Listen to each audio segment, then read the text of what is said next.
Good afternoon. My name is Akshay Mohan Jha, and today we are going to study Supplementary Reader, chapter number 4 for class 8. The chapter name is The Treasure Within. Treasure को हिंदी में खजाना कहते हैं. Before we read, every child is a potential achiever and is different from other child in her style of learning and area of interest. हर बच्चा जो है वो संभावित रूप से एक उपलब्धि करने वाला होता है. एक उपलब्धि यानी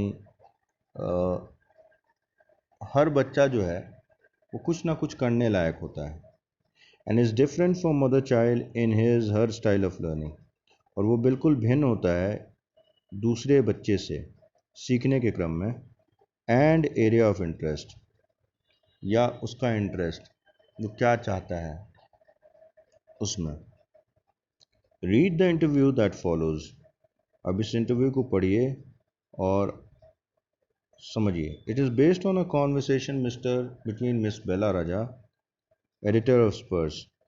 ये एक वार्तालाप, कॉन्वर्सेशन मीन्स वार्तालाप, जो मिस बेला राजा जो कि एक एडिटर हैं, संपादक हैं स्पर्श नाम के पत्रिका से. और न्यूज़ लेटर मीन्स समाचार पत्र से. From the resource centre, a newsletter from the resource centre. ये समाचार पत्र रिसोर्स सेंटर्स की संपादक हैं द वैल्यू स्कूल बेंगलोर. और ये जो पत्र है वो आता है वैल्यू स्कूल से बेंगलोर, जो कि बेंगलोर में है.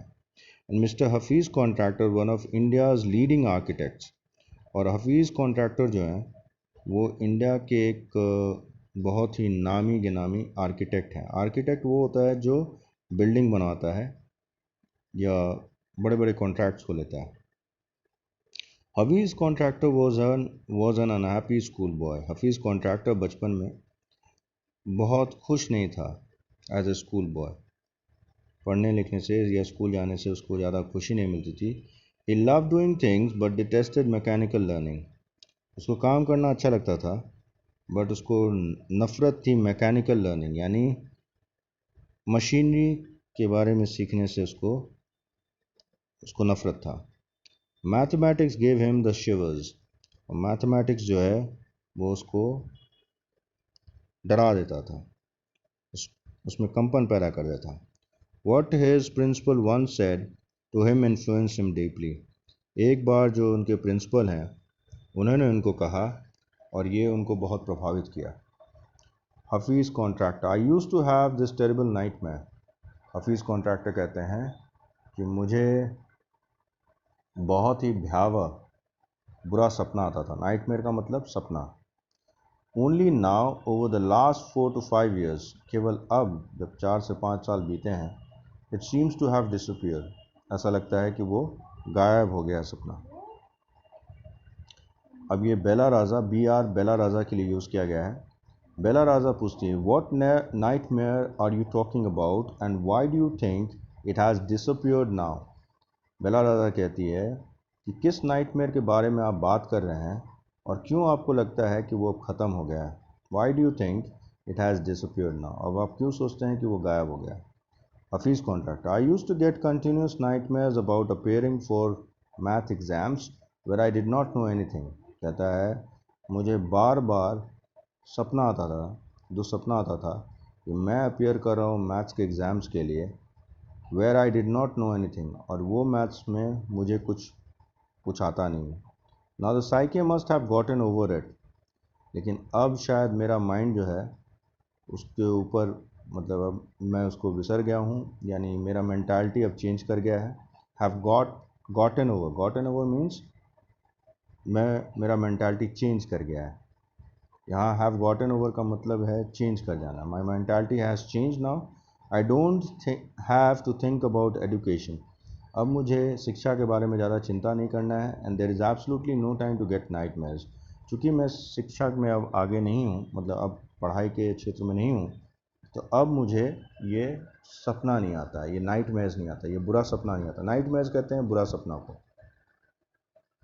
Now BR Bella Raza, tell us something about your earliest memories in school. वो कहती है कुछ बताइए अपने सबसे पुरानी, जो सबसे पहले आप शुरू शुरू में स्कूल गए थे तो उसकी कुछ बातों को आप बताइए। तो हफीज़ कॉन्ट्रैक्टर कहता है in the first and second year, कहता है पहले 2 सालों में, in first and second year I was a good student, मैं एक बहुत ही अच्छा छात्र था। After I reach the third standard, जब मैं तीसरी क्लास में गया, कक्षा में गया, I simply lost interest and I never studied, तो मुझे पढ़ाई शिक्षा में मन नहीं लगता था और मैं पढ़ाई से भागने लगा। I use to be interested in games, मुझे खेलना बहुत पसंद था, रनिंग अराउंड, दौड़ना और भी पसंद था, playing jokes and pranks on others, मुझे दूसरे के ऊपर प्रैंक प्रैंक होता है किसी का मजाक उड़ाना, खिल्ली उड़ाना, किसी का मजाक, जोक्स मीन्स अगेन मजाक। I would copy in classes during exam times, और मैं एग्जाम्स के परीक्षा के दौरान मैं नकल करता था। कॉपी का मतलब नकल करना। तो I would copy in class during exam time. I would try to get hold of the examination paper that had been prepared and study it. और मैं प्रयास करता था कि मुझे प्रश्न पत्र मिल जाए ताकि मैं एग्ज़ाम से पहले उसको तैयार कर लूँ। As I could not remember things that had been taught to me in class. मुझे याद नहीं रहता था कि मुझे स्कूल में क्या पढ़ाया गया है। However, later, one sentence spoken to me by my principal changed my life. लेकिन एक बार बाद में एक शब्द, एक वाक्य जो बोला गया था मेरे प्रधानाचार्य द्वारा, उसने मेरे जीवन को बदल दिया। When I approached my 11th standard, जब मैं 11वीं कक्षा में था, the principal called me and said, तो उन्होंने मुझे बुलाया और कहा, look here son, देखो बेटा, I have been seeing you from day one, मैं तुम्हें शुरू से देख रहा हूँ, पहले दिन से। You are a good student, तुम अच्छे छात्र हो, but you never studied, लेकिन तुम कभी भी पढ़ाई नहीं की। I have taken care of you till today, अब तक तो मैंने तुम्हारी रक्षा की है। Now I can no longer take care of you, so you do it yourself, लेकिन अब मैं तुम्हारी रक्षा नहीं कर पाऊँगा, अब तुम्हें खुद का ख्याल रखना है। He talk to me for 5 minutes, उन्होंने मुझसे 5 मिनट तक लगभग बात की। You don't have your father, your mother has work so hard to bring you up, तुम्हारे पिता नहीं हैं और तुम्हारी माँ ने बहुत मेहनत की है तुम्हें पाल पोस के बड़ा करने में। And paid all your fees all these years, और उन्होंने बहुत ही आज तक का जितना भी फीस है उसको पे किया है। And paid all your fees for all these years, but you have only played games, लेकिन तुमने क्या किया है, तुमने इन्हें सिर्फ खेला है। Now you should rise to the occasion and study, अब तुम्हें उठना चाहिए और पढ़ाई करना चाहिए। I use to be a very good sportsman, मैं बहुत ही अच्छा स्पोर्ट्समैन था। I had bin the senior champion for so many years, मैं एक सीनियर चैम्पियन था इन सालों में। And I also was the cricket captain, I use to play every game, और हफीज़ कॉन्ट्रैक्टर कहता है कि मैं क्रिकेट कैप्टन था और मैं हमेशा गेम खेलता था, हमेशा क्रिकेट खेलता था। But that year I did not step out on to the field, मैं हर एक साल क्रिकेट का गेम खेलता था, लेकिन उस साल मैंने फील्ड में कदम नहीं रखा, मैंने मैदान में, क्रिकेट के मैदान में कदम नहीं रखा। I go for prayers and all I would do was eat and study, मैं सिर्फ प्रार्थना करने जाता और उसके बाद मेरा सिर्फ दो ही काम रहता, खाना और पढ़ाई करना। I normally use to copy and pass, अक्सरा मैं नकल करता और पास कर जाता। But I realise that once I was in SSC, यानी जब मुझे ये महसूस हुआ कि मैं सीनियर सेकेंडरी क्लास में हूँ, I could not do that, तो मैं अब ये चीटिंग नहीं कर सकता था।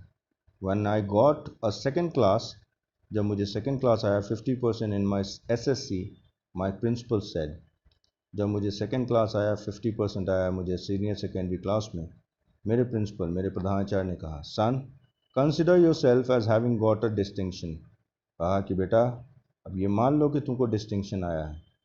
This is my memory of my school days, यही याददाश्त है मुझे अपने स्कूल का। I did lots of other things, मैं बहुत सारा काम किया। See as far as my things are concerned, जहाँ तक मेरी चीज़ों से संबंध है, आई कांट रिमेंबर, मुझे याद नहीं है I forget things very easily. मैं भूल जाता हूँ बहुत जल्दी. To remember, I have to see things as a photograph. और कुछ याद रखने के लिए मुझे ठोस फोटोग्राफ के रूप में चीज़ चाहिए. I read a book and I can remember the matter as a photograph. मैं कुछ भी पढ़ता हूँ तो बस मुझे एक छाया प्रति के रूप में दिखाई देता है, यानी फोटोग्राफ के रूप में दिखाई देता है. Remember the matter as photograph but not through my mind. But मेरे दिमाग में वो नहीं रहता है. That is how it works. और इसी तरह मैं काम करता हूँ. तो ये है आपका पेज नंबर 1 और 2.